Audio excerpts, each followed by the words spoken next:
Hello and welcome to You've Seen It Before, movie reviews, connections in mind, and welcome to another installment in my review and reaction series to each and every episode of Season 3 of Star Trek Discovery.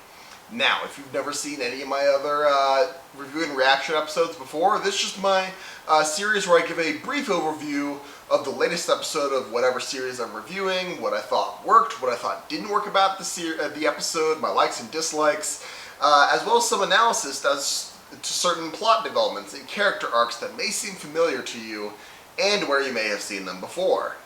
Now, just to get this out of the way, this will be a full spoiler review of the latest episode of Star Trek Discovery.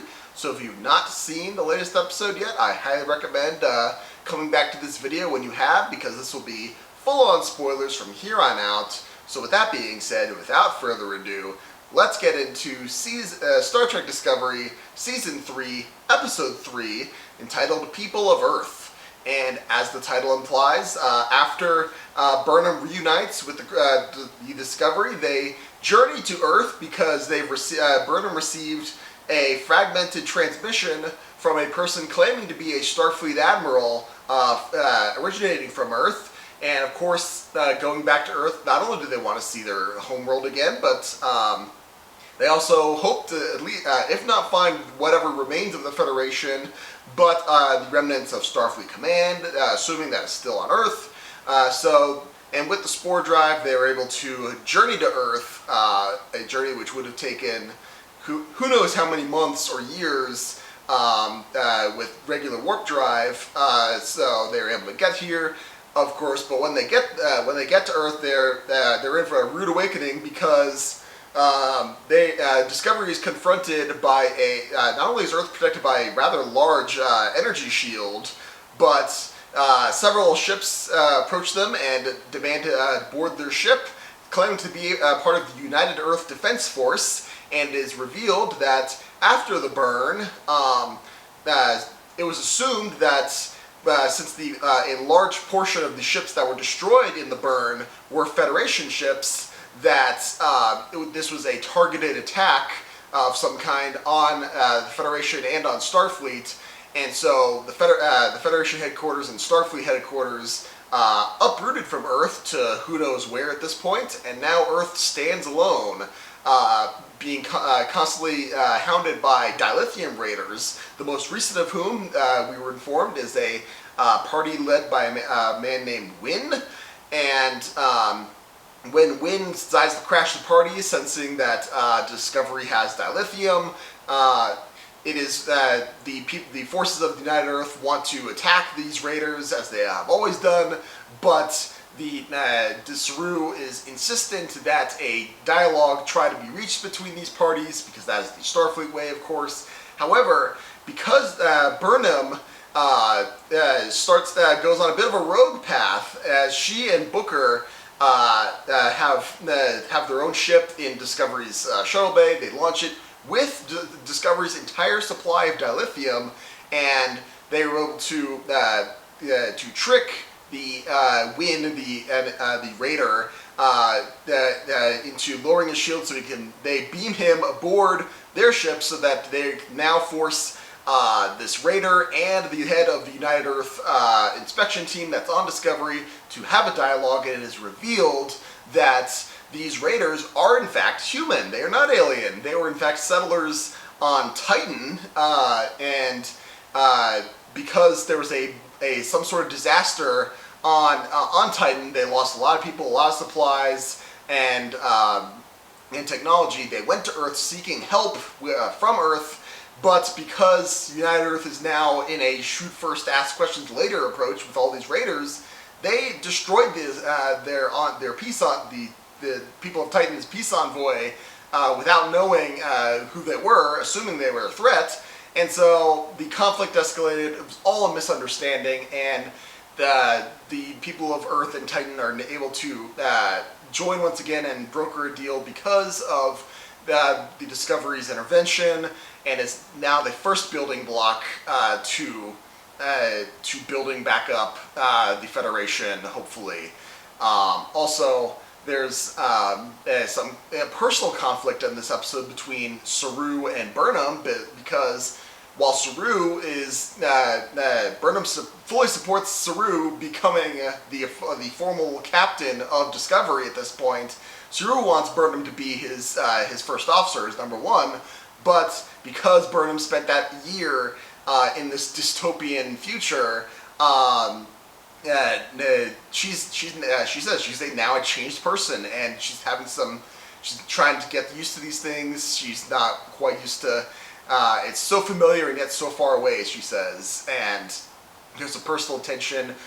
Trust needs to be re-earned in a certain aspect here, so there's some personal tension along the way here as well. What I thought worked about this episode is the fact that the A story and the B story, the A story being Discovery going to Earth and trying to find the remnants of Starfleet, and the B story, this personal conflict between Saru and Burnham, it's balanced very well. And there's also a C story, which I'll get into in a little bit here, but I feel like the plot of this episode was balanced very well between the A story and the B story and this C story as well. It switches back quite well. It's not an easy balance to make. Oftentimes, when you see the A plot and the B plot, usually the A plot takes up like 75% or 60% of the story, which is fair. It's the A plot, it's the main story, but it's not an easy balancing act to make a balance of these two stories. I think this episode worked really well. I believe this was directed by Jonathan Frakes, which he's a veteran director of many Star Trek properties, and he shows it once again here. Good job, Mr. Frakes. So just great on this one. Also, side note, the fact that Wynn, the human raider, is played by Christopher Heyerdahl. I mean, it's cool. It's cool to see him again. I haven't seen him in a while. I know him best from Stargate Atlantis. He played a couple roles in Stargate Atlantis. To me, I haven't seen him in a while, so it was cool to see him again. So, but another great thing about this episode is the C story, where I go with, where we're introduced to the character Adira, who they beam over to Discovery with the United Earth Inspection crew. They effect some sort of sabotage on Discovery, where the inspector can't use her personal transporter to beam off Discovery, and it is revealed that Adira is they're a 16-year-old whiz kid, essentially, and they just want to join a Starfleet vessel, because it is revealed that the person who sent the transmission from Earth, it was revealed that the transmission was sent 12 years ago in this timeline, but the person who was believed to have sent the transmission died 2 years ago in this timeline. However, in a way, that person survived because the admiral, the Starfleet admiral who sent the transmission, was a Trill, and the Trill symbiont survived and is inside Adira. They're now the new host of the symbiont, and also the fact that I forgot her name off the top of their name off the top of my head, but this is their first credited screen role so far, and good job. They did it. They did quite well. So good on them. Look forward to good things from the character going forward. Good start for that. We'll see what happens. It feels like this character might be potentially be like a surrogate replacement for what Tilly was in the early season, the first season of Discovery, where Tilly was the whiz kid and the quirky one at this point, and it feels like and now that Tilly's kind of grown out of that role in a way. I mean, she's still got her quirks, but she's more grown up as a character at this point. So I feel like they might be trying to. There's potential for that for Adira to kind of slot into that role. But I don't know, that we may see how that works going forward. But what I thought didn't necessarily work about this episode is the fact that getting to Earth is sort of almost a MacGuffin in this episode. the crew of Discovery wants to get to Earth, so because the majority of the crew's homeworld, and they want to see their home again, and also find Starfleet. The Raiders want to get to Earth because they want to get the dilithium.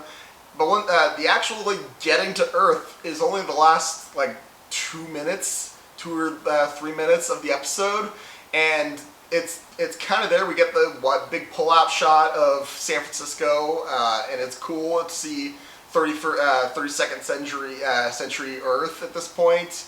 But it feels like the getting to Earth and dealing with the getting to Earth should have been focused on more, because as Tilly explains in this episode, early on in the episode, that the crew still hasn't gotten over the fact that they haven't had time to process the fact that everyone they knew on Earth, everyone they knew back in the 23rd century, had lived their lives and dead and gone for centuries now. They're never going to go back to there. It just seems like they don't really have enough time to process it. That they have the brief line at the end where they're sitting underneath the oak tree, and it's like, yeah, they sat in the same spot 930 years apart. Who else could say that? It feels like that's supposed to be like, all right, we've dealt with the issue, now move on. Granted, they may deal with this issue in greater detail in later episodes, but it feels like that should have been a bigger focus of this episode, and I don't think they quite gave that issue enough to deal with here in this point.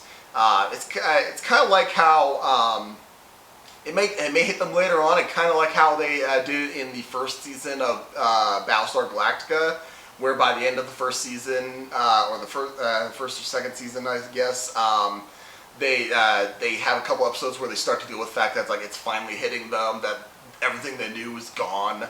So that may come back into play later on, but again, that's more of an also a bit of a minor nitpick on my front. I feel like writing-wise, when Burnham has to explain to Saru what she's gone through. Well, actually, she explained it first to Tilly, and then she explains it to Saru at the end. But I feel like the wording is almost the exact same both times she says it, and I feel like she could have shaken up the wording just a little bit more, or the writing team when they wrote down those scenes. I feel like it felt more of a copy-paste job between the two scenes than it should have, if that makes sense. Maybe that's just me, but I felt like that could have been a little bit better. Something that there really isn't much to talk about here that I saw on things that seem familiar on this, but I think an important aspect of what you've seen before as far as Trek lore goes is the character of Adira, the fact that they're a human with a Trill symbiont. We've seen that before in Star Trek The Next Generation, specifically the Season 4 episode The Host, where Commander Riker becomes a emergency host to a Trill symbiont and still has the memories, but it's not a perfect union between the host and symbiont. So that setting up there's some precedent for some interesting complications with Adira's character going forward in the season.